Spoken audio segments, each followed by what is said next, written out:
कसं काय मित्रांनो, जय भीम. कसे आहात सगळे? निवांत ना? पण आम्ही निवांत नाही. आम्हाला कुठला निवांतपणा आला आहे? एवढ्या उन्हातान्हात आम्हाला काम लागलं होतं कांदे गोळा करायचं. तर काही गोळा केले होते, काही राहिले होते. मग कांदे गोळा करता करता तिथंच एक टोमॅटोचं झाड दिसलं आणि त्याला लई छान छोटे छोटे असे टोमॅटो आले होते. तर तुम्ही पाहिलेत का असे टोमॅटो? पाहिले असले तर कमेंट करून सांगा. आणि एवढे सारे कांदे व्हायचे राहिले होते.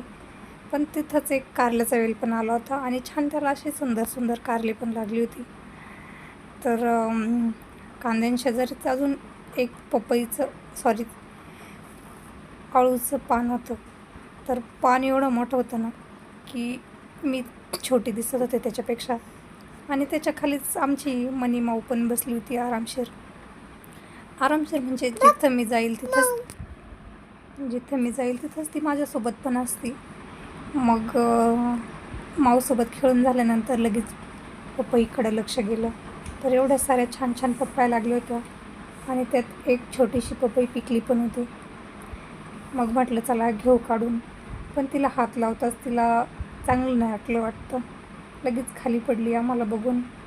मग त्यांना घरी घेऊन गेलो आणि एवढे कांदे सगळे वाहिले. त्याच्यामुळं थकून आम्ही जरा सावलीला बसलो होतो.